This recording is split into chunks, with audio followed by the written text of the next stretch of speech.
Good morning. I'm Michael Kwa from the Energy Office. Today I have Broccoli Jim Yang, who is the head of Chemical and Biomolecular Engineering, and also the head of CERT, the Center for Energy Research and Technology. And to his left is Dr. Randy Tan from the NUS Enterprise, the Industry Liaison Office, affectionately known as ILO. Jim Yang. Yep. I need to ask you to say a few words to describe CERT, the Center for Energy Research and Technology, your initial team, because I know this is a new group, and what would be your focus areas for CERT? Okay, the Center for Energy Research and Technology is a faculty engineering initiative set up in September. The objective is to gather the strengths of the faculty's research in energy technology. So at the beginning, we identify a few directions. One is energy efficiency, particularly applied to heating and cooling of the building. And we also look at the microgrid technologies, and I think the emphasis is on the micro side and also the component for microgrids. We have a large group on doing battery technology, emphasizing on the ability to market the materials that's developed in NUS all the way to the cell level. And we also have these natural gas centers, because of the Singapore recent interest in LNG. So we're glad to receive some funding from the NUS Research Office to kickstart the project. Thank you. You've very articulated a few projects. Now, as a vision for this faculty center, how do you see it evolving into perhaps a larger university-wide, or is it going to stay faculty-based? No, I think we have to start somewhere. So since I'm from faculty engineering, I know the strengths of the people in faculty engineering. So it's naturally I turn to those colleagues who are willing to translate their research from the laboratory to the industry. So these 4 projects that I talk about are basically people who already develop components. They will be able to demonstrate some products, and so we will start from there. And also these few topics are also the subjects of interest to Singapore. So later on we're going to expand it, particularly in the area of natural gas. So I believe that we are the only center that's dedicated to natural gas research in Singapore. Good, thank you. Randy, I know from the NUS Enterprise side, because I'm also working for NUS Enterprise, you've had many individual interactions with some of these professors. Now, can you speak a little bit about NUS Enterprise and your Division of Industry Liaison Office, and how do you think it will help the CERT program? Okay, as you're probably aware, the Industry Liaison Office, or ILO, is actually the Technology Transfer Office of NUS. So we manages and strategizes intellectual property as well as manage industry relations. So I could think of 3 ways in which ILO could be value add to the CERT. Number 1, that is intellectual property management and protection and strategy. I could come in and see what is the intellectual property that is available within CERT itself, protect those intellectual property and then commercialize them.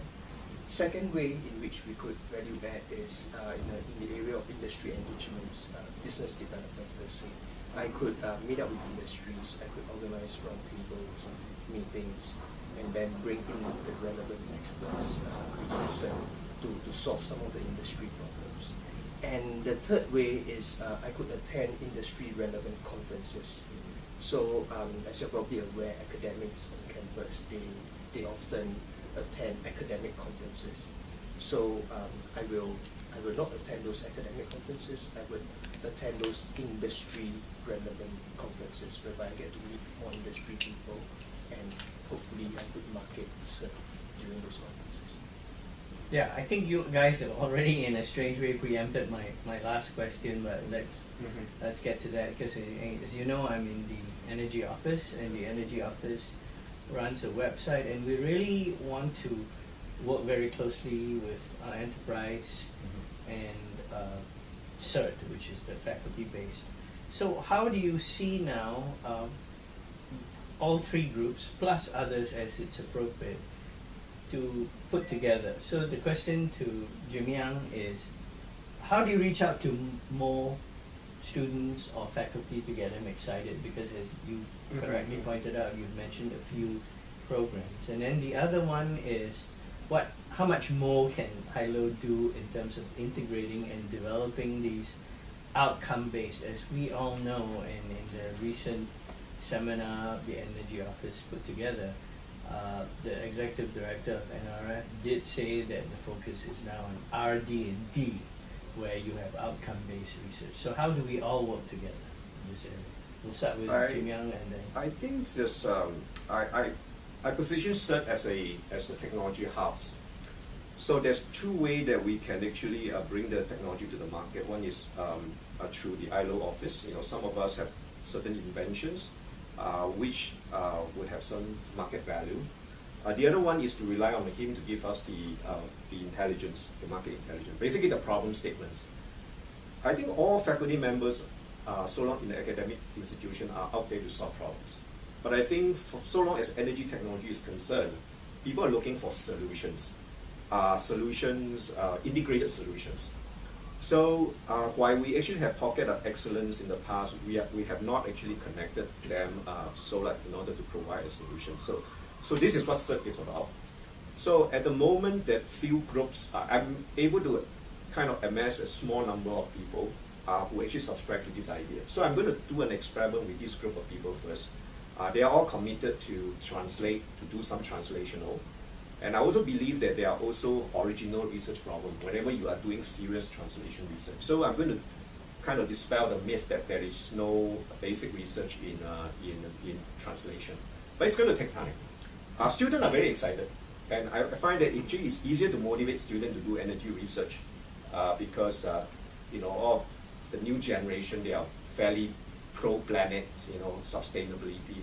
And actually I think one way I want to sort of position the energy research is whatever solution we provide is for sustainable Earth. And so we don't want to bring in a technology that later on we kind of regret about it. Yeah, as what Prof. Lee mentioned about the problem solution statements, about how CERT is supposed to solve industry problems, and then I will bring in the industry collaborations into CERT. Another way ILO could help is by way of opening up funding schemes available.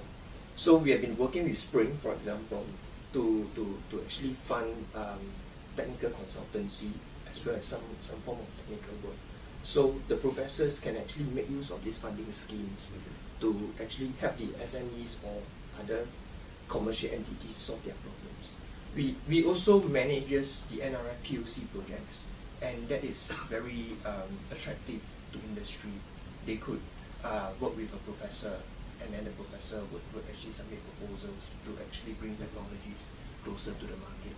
So these are things in which we could all work together in the ecosystem to build up success for CERT.